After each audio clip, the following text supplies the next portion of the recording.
Welcome to Phil and Ted's Sexy Boomer Show. I'm Ted Bonnet. And I'm Phil Proctor. And boy, it's such a beautiful day out there. Isn't it? We should remove the ceiling here. Or maybe it'll fall in during the show. Who knows?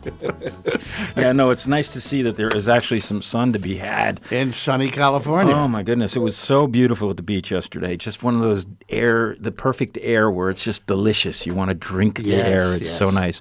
And that's what makes L.A. so great. David Osman used to call the smog here Hitler. How's that? He'd just say Hitler's really thick today. He moved up to Santa Barbara to get away from it. Really? Yeah. And then he moved to... He's on Whidbey Island. Now he's off continent. He's a would-be on Whidbey. Yeah, there you go. Well, he's still doing very well. He's directing stuff, and of course we're in touch with doing Firesign Theater stuff whenever we can. So good. Anyway, and we have a really interesting show today. We're going to talk about the movie business. That's right. And specifically the Laemmle movie business, which is a fascinating story from the origins of Hollywood to the existential threat to theater exhibition that remains today here in Hollywood, in the Los Angeles area, certainly with the Laemmle Theaters, and which is indicative of theaters everywhere, and not just movie theaters, as you know. No, the Mark Taper Forum was a place where I acted many, many times in the early days. Is not having a season. They've canceled their season for next year. Can't afford it. And they're one of the... It's the subscribers. You see, the subscribers who stopped coming because of COVID haven't come back. Yeah, and the Center Theater Group is one of the premier theater groups. God, they were the just fact the that best. they have to shut down. You know, Phil Austin and I were both in Musica by John Guare. And at that time, this was the 70s, I guess. It was absolutely thrilling. People loved coming to that theater because it's a thrust stage, so you have an intimate feeling. Mm-hmm. And as an actor, you really feel like you're close to the audience. You're part of an experience. I've been to a number of productions this season, and apparently you saw a production there now. The Transparent the musical. We went to opening night, and it wasn't full. It was about three-quarters full on opening night. Wow. And so they only opened it a little bit? Yeah, just a little bit. Yeah. But everybody was very open because it was the beautiful intelligentsia of the queer scene of Los Angeles came out for this production, and it was great. It was was a throwback to San Francisco in the 70s. Just who is your beard? My beard? For that. Oh, Sarah Spitz. Sarah Spitz, who has been on this KCRW. Yes, my dear friend. And friend too, from the past. It's telling about what's happening, and of course it's a new normal now post-COVID, and I think there are other factors at work too, because first of all, cost. Mm-hmm. Theater is expensive now, and also in L.A., traffic's a drag. I mean, if you live on the West Side and you want to go see a show at the Theater Center on a Friday night, it's a commitment. Yep. And a lot of people have just said no. And that's terrible. What we're going to talk about today is, more specifically, is the movie business, which is still struggling to recover. And we're going to talk about that really from a personal perspective. And I'd like to welcome our guest now, Greg Laemmle, who is now the operator, owner, and leader of truly one of God's gifts to Los Angeles, which is the Laemmle movie theater chain. They're not afraid of subtitles. No, they're not. Hi, Greg. Hey there. Great to be here, guys. Thanks for joining us today. Well, you're actually not here. How can you be in two places at once when you're not anywhere at all, Greg? Well, I am sorry not to be in the studio with you, but happy to be on the air. You're in our ears, and that's really very nice. You're up in Seattle, right? That is correct. That's where I'm living these days, although I spend a lot of time back in L.A. as much as I can. Good. And that's part of this story. Like, there's a wonderful documentary called Only in Theaters, which is the story of you and your family's business and the struggles that you're facing keeping the theaters open. That's right. And we're going to have Raphael Sbarge on later on in the show. He's the director who directed and the creator this. of it. Raphael's a good friend of mine from the Antaeus Theater Company. Yes. Greg, thank you so much for joining us. What is art house cinema? Well, I guess art house cinema can be defined as, in some respects, as anything that isn't, part of the Hollywood studio circuit. there was a time when the studios not only produced and distributed their films, but they actually owned the movie theaters where those films played. And, there was a great incentive for them to keep their own films on screen, especially at a time when when playing in movie theaters was the only revenue source for those films. That's right. And films that were produced or distributed outside of that system had a hard time finding a home. Mm-hmm. And inverse to that, which we're going to talk about too, is your family history, and is it your great grand uncle Carl Laemmle? I think that's what he was my great grandfather's first cousin. Okay, Oh, wow. So he's a cousin. Anyway, he's the founder of Universal Studios, and this goes back to the very earliest of the 20th century. And what a story his story is, and he started in the theater business. After several failed businesses, attempts to make something of himself in the clothing business, and it was these failures that really informed him. And one day he happened to notice what was at the time a Nickelodeon. He saw a lineup of people paying to go into a building and coming back out with nothing in their hands. Yeah, and he thought, what a business plan. and then, to simplify the story, he got into the theater business, but he was very difficult to find content because at the time there were 7 to 10 minute movies being made, Nickelodeons, and he needed more product. Then he decided to acquire films and then rent them back to other theaters. So he started the first film exchange. And then when that was still not enough content, he decided to start making movies, and that eventually became Universal Pictures. And in the process, he elevated it from sort of a look down upon Nickelodeon to more of a cultural experience. And I understand he built the studios on a former chicken ranch. Okay, so that's why Universal is plucking the tourists now. See, this is way more than Greg thought he was getting into. Sorry, Greg. Is that a fair characterization? Because it's similar to what you're up against all these years later. Yeah, no. I mean, that is absolutely a fair, recap of his trajectory in the business. Although it also included a fight with Thomas Edison. That's right. Over whether the movie making process and the patent that Edison had placed on the movie making process was valid. That was the known as the trust, and that was Edison's attempt to control everything that was produced from his camera that he invented. And your uncle tried everything to evade him. He even moved the company to Cuba in the early 1900s, which didn't kind of work out too well for the employees. But he took it on. Did it go up to the Supreme Court? Yes, all the way to the Supreme Court. And what did he accomplish? Well, by proving the case that the patent was not valid, it changed the economics of movie making, and really led to the flourishing. Now all these companies that started in the wake of Laemmle's company, got established. That's when you have Paramount and Fox and Warner Brothers and so on and so forth. Uncle Carl, as he was known, was a standout in that crowd in that he was considered a decent, compassionate, and delightful person.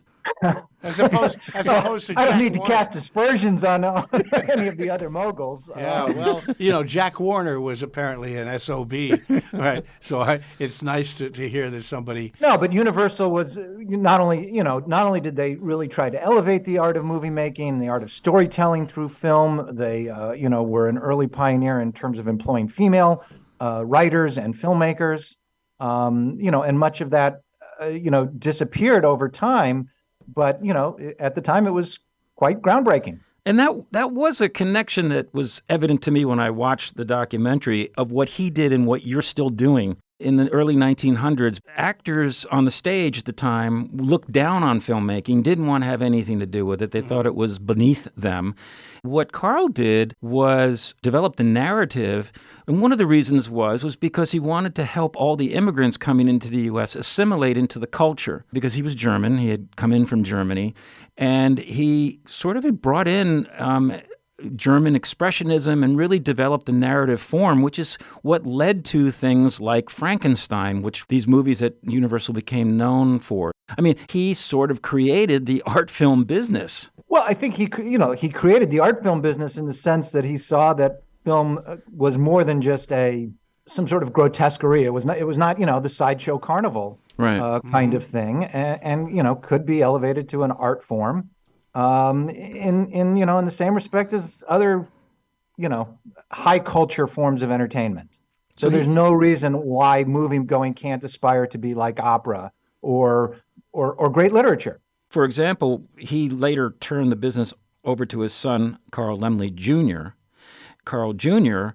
produced Bride of Frankenstein in 1935, and that was directed by an openly queer director, James Whale, I believe it was. James Whale, that is correct. It was a whale of a movie. It's just interesting to see that your family was pushing boundaries from the very beginning. Making artistic choices. You're in the exhibition business. Here in Los Angeles, you have, how many screens do you have now? We have 7 locations with 38 screens. Phil and I went to your NoHo location after a show of 2-3 weeks ago to see 32 Sounds, a movie you would see nowhere else.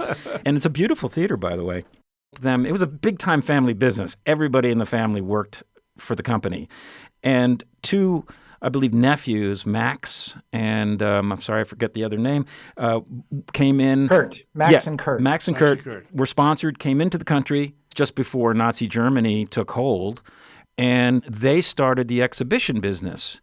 Max was my grandfather, and he was the older of the 2 brothers, Max and Kurt, and he was brought over first to work for Universal, probably even in the late 20s, and then sent back to Europe to head up the office in Paris for the distribution of Universal films in Latin America, or Latin Europe, forgive me.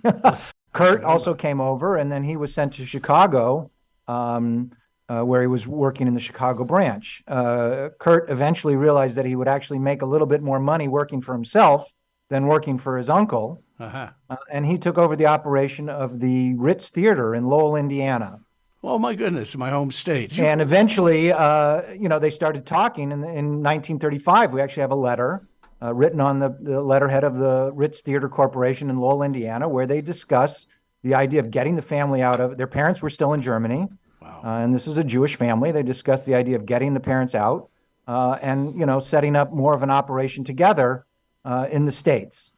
And that eventually became, in 1938, taking over the operation of 2 neighborhood movie theaters in Highland Park, area of Los Angeles. The modern day birth of the art house cinema were independent theaters in the late 60s, when things were changing radically with the studio system and the advent of television, and the independent theaters had a fork in the road. Some went the adult film route, exploitation into hardcore. You, as a family, you went in a different direction. That's correct. We wanted to be in the art film business. My grandfather always believed that American audiences would appreciate, films from all over the world. And we had been in the art business before, and it was just, there was maybe perhaps less competition. Yes. Since so many of the theaters transitioned to playing adult. But let's not forget, prior to, the explosion of what we call hardcore films in the U.S., a lot of art films were marketed as adult films. Films from Europe had a more freer version of what was going on, sexually and otherwise. Early Bergman films like Monica were promoted as hardcore films. They had nudity. That's right. 8.5. One of my father's good friends at Marshall High School was Catholic, and he would say that every Sunday he went to Mass and heard about, how he was going to hell for seeing the movies that were playing at the Los Feliz Theater. But going to see movies is a modern day form of church. It is a congregation. It is a collective experience. It should be. That's right. It should be. That is correct. When we talk about independent film, we're not talking about necessarily obscure movies. Here are some of the films that came through the independent film route. Last year, we went to see Everything Everywhere. All at once at the Laemmle Monica before it hit. That's right. But other films, Raging Bull, Network, Rocky, Peter Weir, The Last Wave, all his wonderful movies. Well, look, the art houses bring films and filmmakers and filmmaking technique to the U.S. and filmmakers who live in Los Angeles predominantly, not exclusively, but a lot of them live here, and they go to see these movies, and it informs, the filmmakers that they want to work with, the in front of the camera and behind the camera. and the way in which stories are told. I mean, you can't look at a film like The Matrix, for instance, and not see the influence of Hong Kong, commercial filmmaking that preceded it by a few years. Yeah, it's true. Ovitz, the famous agent, once said, "Hollywood is high school with money."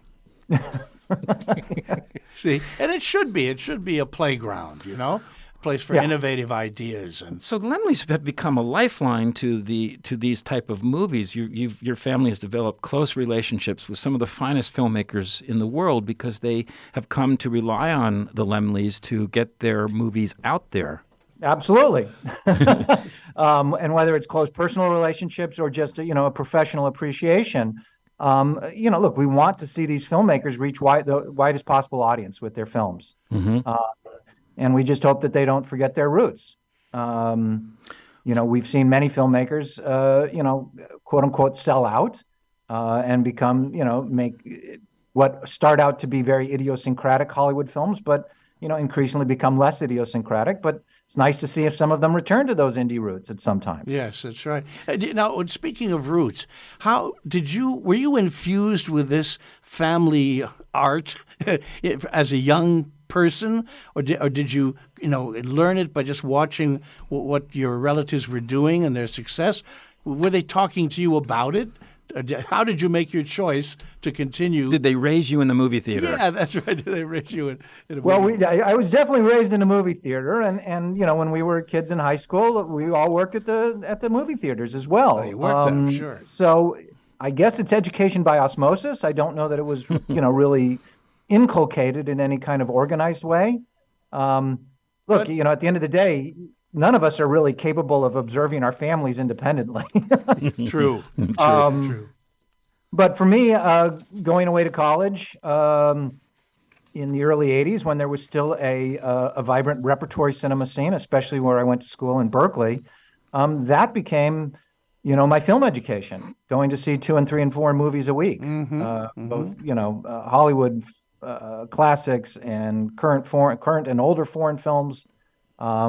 And discovering these films in that setting, and at some point it became clear that as much as my major in marine biology was not going to give me the opportunity to see a lot of movies, and that's what I really loved. But in many ways, the business is underwater, so there's now the challenge has fallen on you and your generation. The changes that are happening societally, and we're not even talking about COVID yet. How do you see it? Look, I have faith that audiences will return to moviegoing, that they already are returning to moviegoing, but that there's a segment of the audience that stopped with COVID and has not returned. Yes, that's right. Yes. And we're a very impatient society, so we look at that and say, well, COVID's been over for X period of time, and that's a different debate. But if they're not back now, they're never coming back. And it's just, I think it's premature. We've gone through this before, obviously in the late 40s and early 50s with the advent of television. There was a radical realignment of moviegoing, but it returned ultimately because it's really, I feel it satisfies some intrinsic desire to be out in the community, away from our homes with other people, and engage in storytelling in a really deep and meaningful way. There's good TV. Don't get me wrong. I think there's really good TV. But there's a lot of bad TV too. And there's certainly just the impact that it's as convenient as it may be to be able to see something at a whim at your home. You're not getting the experience that you would get if you see it in a movie theater. That's right. Well, it is a completely immersive experience, and in that it does allow you to take you out of your daily life, forget your cares. I always found it to be therapeutic to be able to go to a movie theater and forget my life for a couple of hours. Unless you're watching Psycho. right, or slasher films. Not going to take a shower. But I'm looking at the statistics of what I was able to find, and it does show that the business is rebounding, no question. I mean, you can't go much lower than it was in 2020 when the theaters were mandated to be closed. But it looks like people are starting to come back, Gen Zers in particular. Baby boomers are the least of the crowd to come back at this point, which is, I'm sure is challenging for your market. Who's going to see movies these days? Well, I think everybody is going to see movies. We're not necessarily giving enough of a variety to really come back in a meaningful way. Films, these are big ocean liners that take a long time to turn around. And the direction was produce films for the streaming platforms and release them straight to the platforms. And, that ended up being, in many respects, a financial failure. And they're, turning around and trying to get product into movie theaters instead of going direct, instead of going direct to the platforms. But it's going to take time, and let's not forget also COVID put in, a big hitch in the movie making process. What we're seeing is that the films that are attracting a big audience are attracting as big an audience as ever. And in many cases, it's across all quadrants. So that, it's not just teenagers going to see Top Gun Maverick, but adults are going to see Top Gun Maverick. But then there may not be another movie that attracts them for quite a while. Hey, there's always Barbie. There is Barbie, and there is Oppenheimer, and there's Mission Impossible. That's right. Yeah, we're seeing a lot more wide release films in 2023 than we saw in 2022, and certainly than we saw in 2021. So it's heading in the right direction. Yeah, but again, what you said about streaming, that's one of the reasons why we have a Writers Guild strike right now, and potentially a SAG-AFTRA strike. Yes, because the returns are certainly not what I think people expected on that platform. Well, isn't that true? I mean, just every time there's new technology, the studios have collective amnesia, and decide to just forget all the compensation rules and not apply them to the new technology. And then the rank and file has to go claw back and fight for it. And that's why we're having these strikes. That's true. I mean, and that's just going to affect you because the supply chain is going to lessen if these strikes last a long time. It will be down the road, of course, but it will hit nonetheless. Yes, we have seen that. So that's another challenge Mm-hmm. that we're going to have to face. Yeah. But you sound like you're ready to face it, and I like that, Greg. I'm stubborn, and I'd like to think that we're survivors. We're going to talk to Raphael Sbarge momentarily about the documentary he directed about you and your family's survival. It's a wonderful, wonderful film. And you really did go through it, as the documentary portrays. In 2019, even before the pandemic was even known to be happening, you went through this very difficult period of selling the theaters, selling the business, which was an incredible pressure on you because of the family legacy. Who wants to be the one who sells the family business? What you went through was unbelievable. And yet, despite that reality, you decided to keep it going. And then COVID hits. And then you're told to close down your theaters for, a year? I mean, we ended up being closed for 13 months, yeah. And here you are. You've navigated it. But my God, what was that like? Jury's still out on. I mean, it got to the point you had to take out personal loans to keep things going. You sold your condo here and moved to Seattle. The personal sacrifice you've made, and it's a great commitment. I don't think people realize your personal commitment to keeping Laemmle Theaters going. Are you getting emotional support or other support from the family or your friends to help you? Absolutely, and I get emotional support from hearing how much people want us to get through this. Absolutely. Now we just need to see it demonstrated in ticket sales. Box office. Seniors too. Look, I'm very mindful of the fact that moviegoing, especially among Laemmle moviegoers, is something that is regular. It's that's just part of your week, not part of your year. And it needs to be priced accordingly. And our real challenge is how do we keep moviegoing affordable when everything else is so expensive? There are factors beyond just do people like seeing movies in movie theaters or not that impact our business? You mentioned traffic. You mentioned the price of housing. How is a young person supposed to see a movie when they can barely afford, to rent and payments on their student loans? Mm-hmm. So I think there are things we need to deal with, or either we need to deal with them as a society, of course, but any discussion of movie going as a business, as a communal experience, needs to look at all these factors. One of your sons, and do you have triplets? Are those triplet sons of yours? We multiplex everything. That's funny. I'm sure your 3 sons have been supporting you and pushing you. One of them said you're like a captain on a sinking ship, not because the ship is sinking, but because the water level around you is dropping. Yeah, well, look, I have to acknowledge that if, I may say I believe in the future of moviegoing. There may be a reality that there is not a future of moviegoing, or that it is, in decline. And emotionally, I'm just going to have to, come to terms with that and not blame myself. But again, I'm not at that place. Yeah, good. Not right now. You were talking about when it might be wise or necessary for you to sort of jump the ship before it's too late, like it was for your ancestors in Germany by getting out of Germany before it was too late in the late 30s. It's interesting because the political climate today here in America, startlingly similar. Yeah, you can make some comparisons about that. I mean, frighteningly. Have you had any blowback for programming at all at this point yet? I mean, I know you're in Los Angeles, which is a huge help, but this is yet another thing. Look, I'm, from a Jewish family and practicing, member of the religion, and yet I've been accused of being an anti-Semite because of the films that we play. Mm-hmm. Wow. Most specifically when we were playing the film Paradise Now, which, looked at 2 suicide bombers.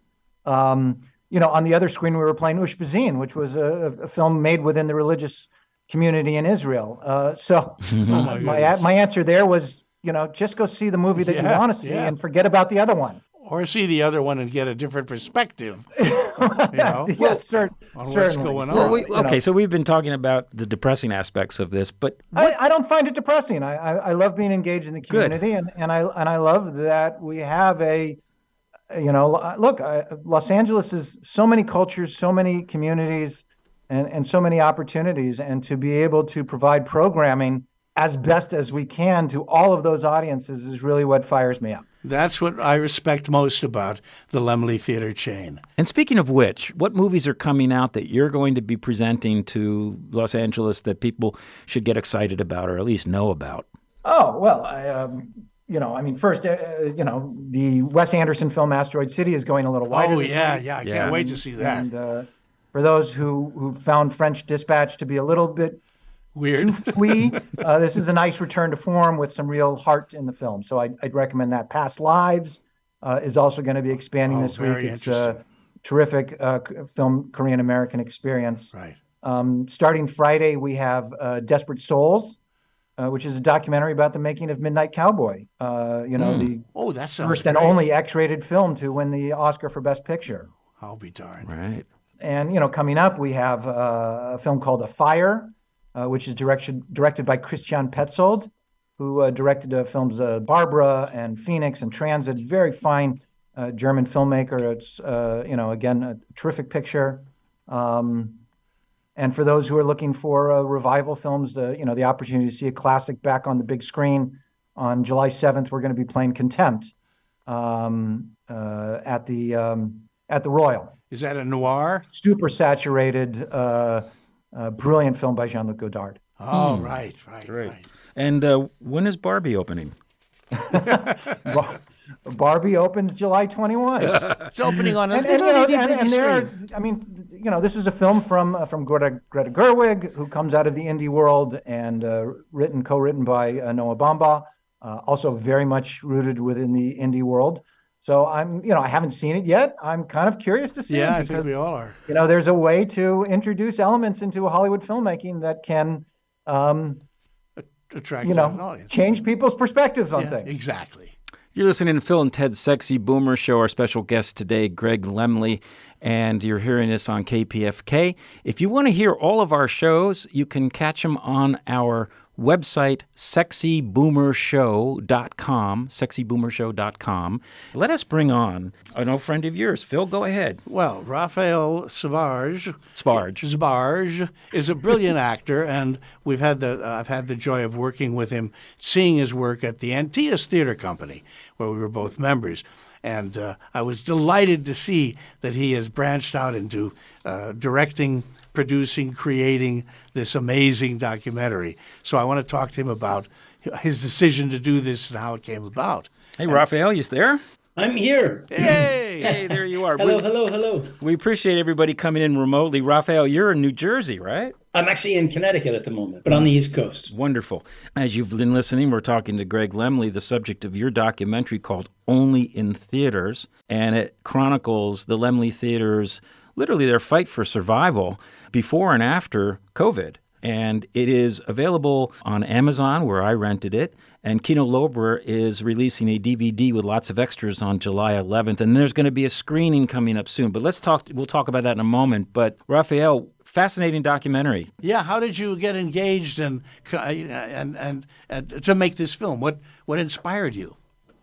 Yeah, I mean, Phil, you and I come from the theater, and obviously it's hallowed ground, and it means it's everything. It's a sacred space, and I about 12 years ago started making some movies, and at some point I had reached out. I was living in LA and reached out to the Laemmle Theaters to see, like many other filmmakers in LA. I mean, if you're an independent filmmaker, the gold standard is that you would show your movie at a Laemmle Theater. That is just the way it is, because it is, special. It is synonymous with good taste and quality content. And of course, it doesn't feel like a movie until it actually is shown in a theater. There's something about that magic, that chemistry between the screen and the people in the seats, Phil, for us, of course, on stage, between the actors on stage and the audience who come to share it. It is a community experience. It is a gathering of people in a space that really is aligned around having, enjoying the moment. I called the Laemmle Theaters, and I got Greg Laemmle on the phone, which was sort of astounding to me. It was sort of getting the man above the title, as it were. And Greg was, as you've heard, a wonderful man, loves movies, and really cares about filmmakers, and really extended himself to make it possible. Obviously, he's a good businessman and is very good at what he does in terms of running these theaters. But there was a sort of a sense that there was a willingness to try to make it possible, which is everything as a filmmaker when you finished your movie, to actually sort of have a warm room, as it were. That led to a series of events that then, of course, really got me to discover the Wall in West LA. If you have the pleasure of going to the Royal, there's a wonderful wall there which really lays out some of the history that you've been speaking about, this incredible sort of legacy story going back to Carl Laemmle and then Kurt and Max. Max is Greg's grandfather, and from there then there's this sense of kind of this family being theater royalty, and I got very taken by the legacy story. That's where we started. From there was literally a series of events that really backed into this larger. Raphael, did you start shooting this and talking to Greg and the family before COVID hit? Oh, of course. Yeah, we were 2019. Wow. So your timing was right on. Yeah, I mean, I someone said to me, great job to be able to schedule. I can't believe you had the budget to be able to schedule that pandemic in your third act. I mean, look, the thing is this, because we've traveled now all over the country. We've had international screenings, and I've been in cities that don't know Laemmle Theaters, wouldn't know Laemmle if they stood up in their soup, don't have any context for those of us who live or lived in LA, how important and what a force, sort of a giant they are in terms of being a cultural center for so much in Los Angeles. But the fact is that there are theaters like the Laemmle Theaters in every city that we went to. Yes. There are theaters that maybe they don't have the legacy and the incredible story that Greg and Max and Carl and all of that, but they do have theaters that are art house cinemas that are dedicated to showing films that are important, that don't have superheroes in them, that are really appeal to our intelligence and to our heart and to a different sensibility. It's a lot like, and they're all dealing with some challenges. It's a lot like the Firesign Theater. You attract an audience because nobody else is doing something that respects their intelligence and respects their sense of history and their artistic side, and that it makes it attracts an audience of exalted people, in my estimation. What motivated you to do this? I mean, your whole family was involved. Tish, your lovely wife, she added such an interesting element to the story because she was able to talk about what you were personally going through physically over the stress that you probably wouldn't have spoken of yourself. What was your motivation for doing this movie? Well, when we started, it was... I was very proud of having a 3-generation family business and telling that story. Recently, the Lincoln Plaza Cinemas in New York had shut down. Yeah. And, arguably the most important art house movie theater in the country, or maybe the world. Mm-hmm. And it's just incredible that the Upper West Side of Manhattan could not have a movie theater. And I was proud of the fact that the way we had structured things, that wasn't going to, be the case for LA. And I wanted to tell that story. And frankly, also at a time when immigration was being discussed in this country, I wanted to really tell a story about how immigration has been a huge positive impact for our country and certainly for the state. All the arts, really. Sunset 5 was one of your premier locations on Sunset Boulevard. That closed down. AMC took over. Didn't do well, evidently. They closed down. And now Landmark, which I guess could be technically a competitor to yours, but I mean, in a business like this, I would imagine they're not so much competitors as they're fellow soldiers in the battle here. They lost their location. They had a beautiful place on Overland and Pico. Oh, I used to go to that theater all the time. Well, now they're evidently taking over what was Sunset 5, and that's going to be their new home. Okay. Yeah, and I'm super happy to see that's happened. Yeah. Mm-hmm. Yep. Mm-hmm. Sure. So wish them luck. So in the remaining time we have, well, first of all, I want to talk about if you're interested in seeing the documentary Only in Theaters, that our guest Raphael Sbarge has directed about our other guest, Mr. Greg Laemmle. It will be showing at another institution that is rising like a phoenix. Phoenix through the ashes, Vidiots. Now, Vidiots is a filmmaker's video rental store. It has been celebrated as that for decades. They were in Santa Monica for many years, but it didn't last. But they maintained their. They became a nonprofit, and they maintained their catalog, and they have now reopened in Eagle Rock. They took over an old Pussycat Theater. They have 2 theaters there, and they have a tremendous collection of movies on physical media, DVDs and Blu-ray. And surprisingly, they're doing good business. Great. They're doing the best business since 1985, they told us today. So it's like the revival of vinyl recordings. Yes. There will be showing Only in Theaters on July 8th. So and for what it's worth, Greg and I and Tish, Greg's wife, are all flying in for the event and will be there for the Q&A after. Oh, wow. Oh, boy. Fantastic. So you're all going to be at this location. So yes, we live in person. Wow. Yeah. Okay, so that is on July 8th at the brand new Vidiots video store, which you should see anyway, just to see a remarkable collection of movies. And also, Only in Theaters, your documentary is going to be released on DVD with lots of extras by Kino Lorber on July 11th. So you've got a lot of stuff coming up.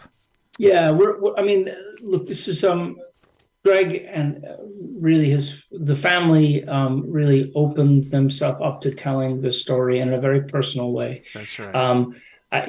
We have played all over the country, and we were a critical success. And I'm grateful for that.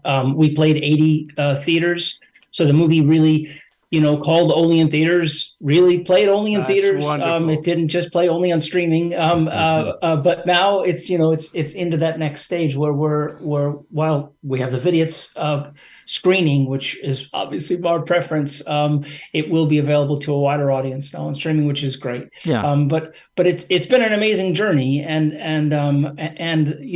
I believe that the film really it captures a moment, but it is really about speaks to larger questions about where we're headed. Yes.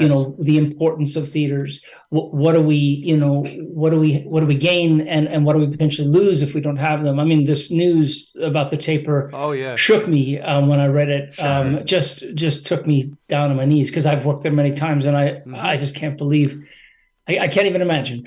So we're in sort of extraordinary times, and the opportunity to really to consider what these theaters bring, their cultural institutions, and how much they inform every part of our lives.